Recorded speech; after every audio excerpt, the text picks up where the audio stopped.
Hello बच्चों, धन्यवाद। तो आज हम क्लास 10 में आप लोगों को फिजिक्स में बता रहे हैं अपवर्तनांक के कुछ इम्पोर्टेंट थिंग्स है जिसको आप बता रहे हैं।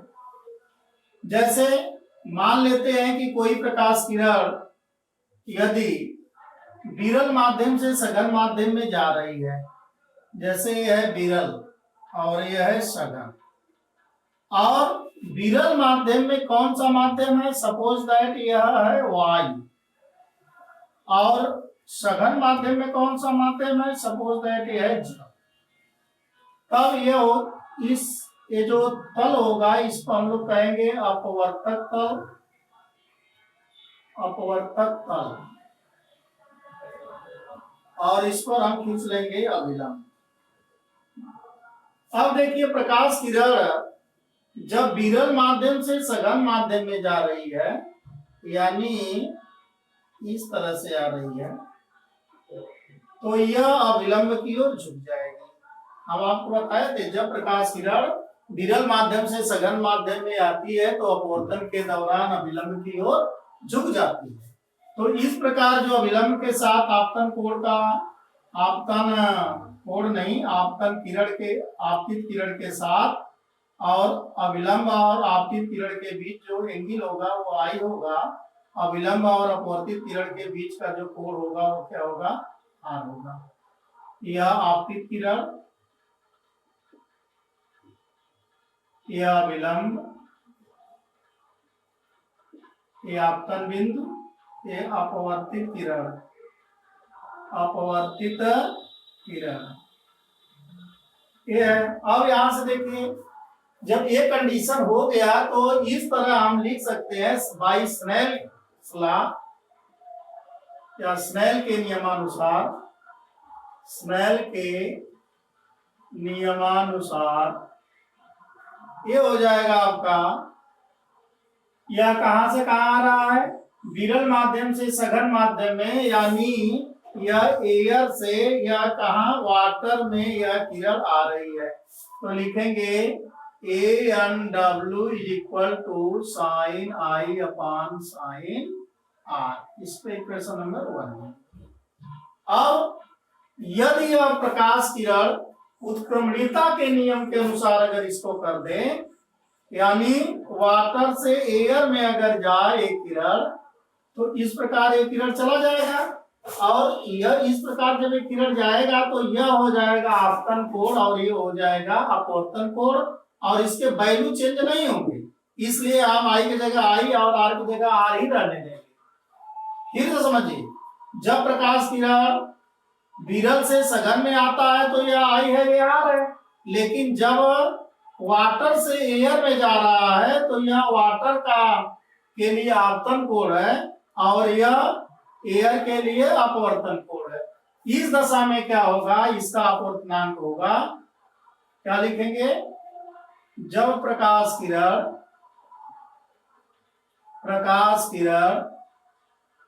जल से वायु में संचरित होती है,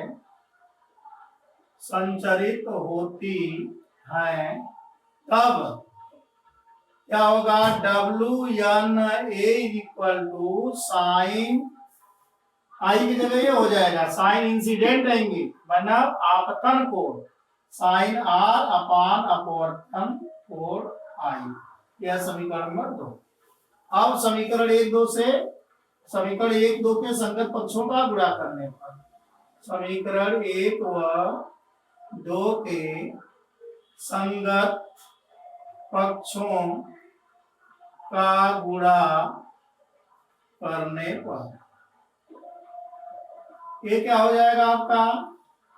ANW into WNA equal to sine I upon sine R, और ये हो जाएगा sine R upon sine I. अब ये देखिए, आई से आई और आर से आर कट जाएगा। ये हो जाएगा ANW into WNA equal to 1, चाहे ANW equal to 1 upon WN ये हो गया। और इस प्रकार जैसा कि यह सूत्र प्राप्त हुआ है, इस प्रकार हम कई सूत्र लिख सकते हैं, लेकिन आप इतना नोट करें। और इधर देखें, हम इस प्रकार कई सूत्र लिख सकते हैं, जैसे एयर से ग्लास में जा रहा हो, इधर एयर है और इधर ग्लास हो, ग्लास का मतलब कांच, एयर का मतलब वायु। यदि प्रकाश किरण वायु से कांच में जा रही है तो ए हो जाएगा आपका ANG, और फिर ग्लास से अगर एयर में जा रहा है तो 1/GN, ये आपका फार्मूला, ठीक ना। जिस प्रकार ए है उस प्रकार ए है। और मान लेते हैं कि अगर तीनों माध्यम एक साथ हो जाते हैं, यदि तीनों माध्यम एक साथ हो जाते हैं तब अपवर्तनांक क्या होगा, इसके लिए भी आपको हम बता दे रहे हैं। तो इतना आप लोग देख लीजिए।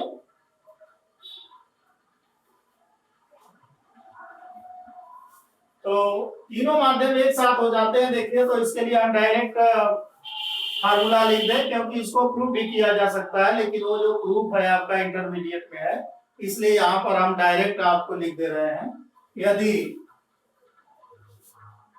यदि तीनों माध्यम वायु,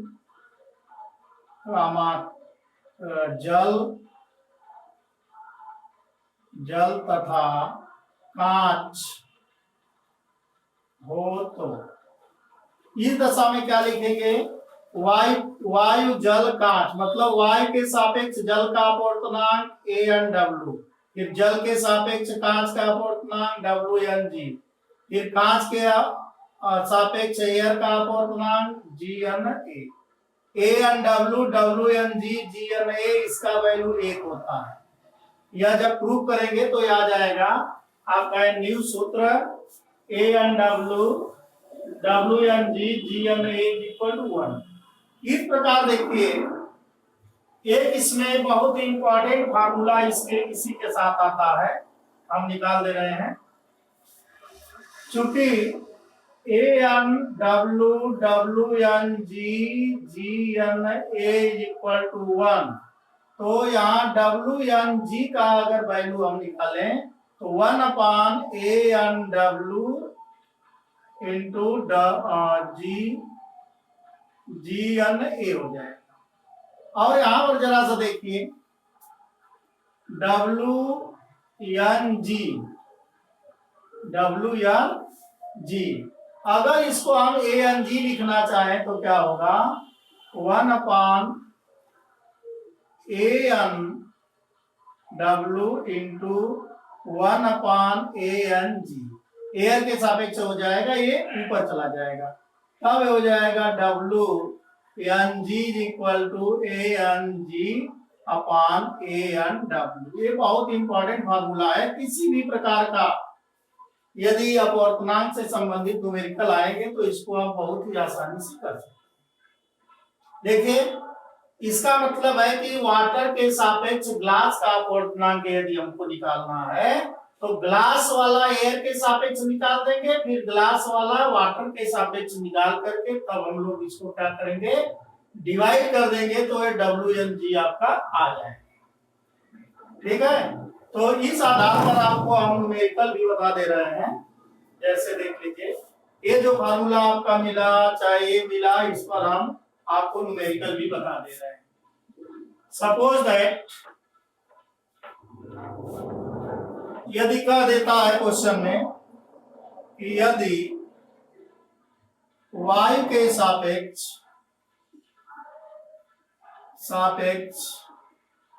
जल का अपवर्तनांक, वायु के सापेक्ष जल का अपवर्तनांक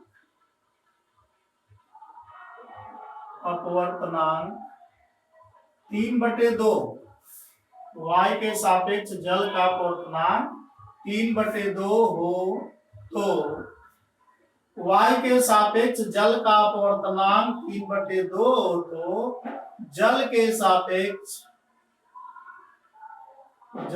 सापेक्ष वायु का अपवर्तनांक y का अपवर्तनांक ज्ञात कीजिए।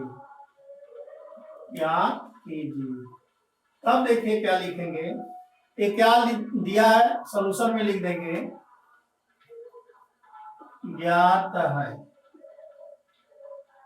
क्या ज्ञात है, y के सापेक्ष जल का अपवर्तनांक यानी ANW हमको ज्ञात है 3/2 और WNA हमको ज्ञात करना है। तो हम अभी फार्मूला बताए ANW is equal to 1/WNA। क्या निकालना है WNA, तो इसको इधर करिए, WNA is equal to 1/ANW। तो 1/ANW का वैल्यू 3/2 रख दीजिए, 2 ऊपर चला जाएगा, ये 2/3 हो जाएगा। ये हो गया आपका WNA, ये आपका आंसर आ जाएगा। ठीक है, इस प्रकार और भी न्यूमेरिकल हम लोग कर सकते हैं। इसके आधार पर देखिए, यदि सीधा सीधा ये कर दे कि ग्लास का अपवर्तनांक या कांच का अपवर्तनांक, कांच का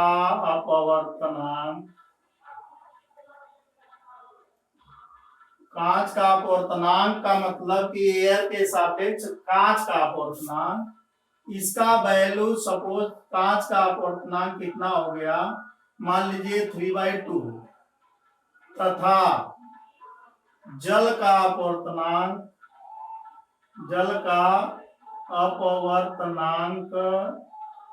क्या दे देगा, 3/4 है। तो जल के सापेक्ष कांच का अपवर्तनांक ज्ञात कीजिए।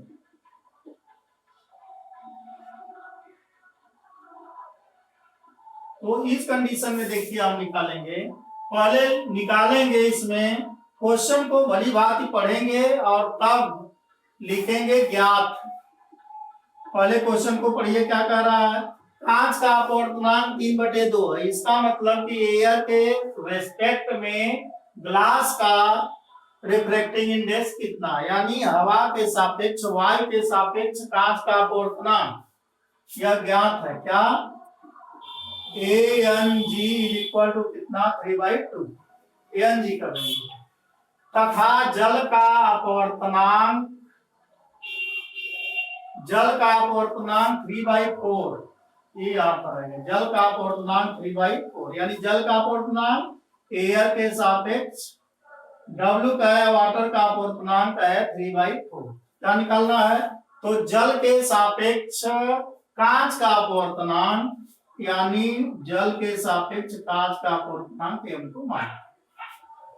तो हम लोग सूत्र लिखेंगे या इसी जगह हल करते हैं, WNG इज इक्वल टू यह वाला, ये जो नीचे है जैसे लिखते हैं ना WNG, यह नीचे वाला एयर के सापेक्ष हो जाएगा, फिर ऊपर वाला एयर के सापेक्ष हो जाएगा। ठीक है, आप ANG का वैल्यू देखिए दिया है इसमें, अगर GNA का वैल्यू दिया रहेगा तो उलट देंगे इसको।